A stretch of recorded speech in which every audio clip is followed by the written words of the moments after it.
జీవమార్గం వీక్షకులకు ప్రభు పేరిట శుభములు తెలియజేస్తున్నాను. మరొక మంచి విషయాన్ని మీతో పంచుకోవాలని ఇష్టపడుతున్నాను. అదేమిటంటే, కీర్తనకారుడు అంటున్నాడు 19వ కీర్తన 13వ వచనంలో, దురభిమాన పాపములో పడకుండా నీ సేవకుని ఆపుము అంటున్నాడు. దురభిమాన పాపం, అభిమానించవలసిన దానికన్నా ఎక్కువగా అభిమానించటం. ఈ పరిస్థితి బైబిల్లోనూ ఆయా సందర్భాల్లో మనకు కనిపిస్తూ ఉంటుంది. ఇప్పుడు ప్రస్తుత ప్రపంచంలోనూ కూడా ముఖ్యంగా సేవకుల మధ్య, సంఘాల మధ్య ఈ పరిస్థితిని మనము ఎక్కువగా గమనిస్తున్నాం. ఈ విషయాన్ని మీకు అర్థమయ్యేలాగా తెలియజేయాలని ఇష్టపడుతున్నాను. ఉదాహరణకు, న్యాయాధిపతులు వెళ్తున్న దినముల్లో మిద్యానీయులు ఇశ్రాయేలు పైన ఆధిపత్యాన్ని చెలాయిస్తున్న రోజులవి. అటువంటి పరిస్థితుల మధ్య దేవుడు గిద్యోను గారిని ఎన్నుకొని కేవలం 300 మందితో ఇశ్రాయేలులకు అద్భుతమైన విజయాన్ని అందించాడు. గిద్యోను గారి చేతిని బలపరిచి గిద్యోను గారికి విజయాన్ని అనుగ్రహించింది దేవుడు. అయితే ఇశ్రాయేలు ప్రజలు గిద్యోను గారి దగ్గరకు వచ్చి, నీవే మమ్మల్ని ఏలాలి, ఇంకా నీవు నీ తర్వాత నీ కుమారులు మమ్మల్ని ఏలాలి.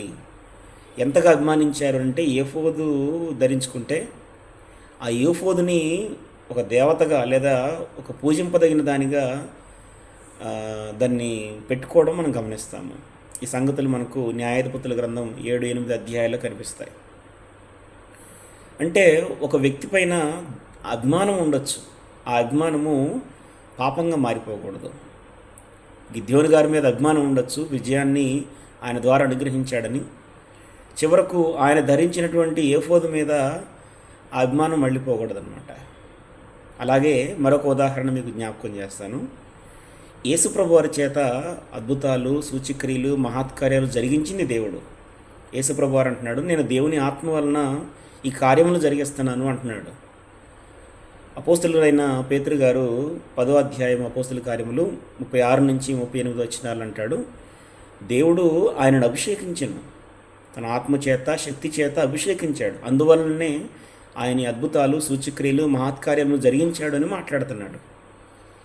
ఇది దేవుని యొక్క శక్తి వలన యేసుప్రభు వారు జరిగిస్తే, ప్రజలేమో ఇప్పుడు ప్రస్తుతం లేదు దేవుడు కాదు జరిగించింది, యేసుప్రభు వారే తన శక్తి చేత జరిగించాడు అని ఆ అభిమానాన్ని ఎంతకు తీసుకెళ్లారు అంటే, యేసుప్రభు వారిని దేవుడిని చేసేంతగా తీసుకెళ్లారన్నమాట.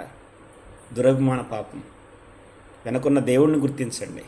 ఓకే, ఈరోజు చాలామంది సంఘస్థులు కూడా తమ సేవకుడిని దేవుని కంటే ఎక్కువ స్థానంలో పెట్టుకొని ఆలోచన చేస్తున్నారు. ఇది పాపం, జాగ్రత్త.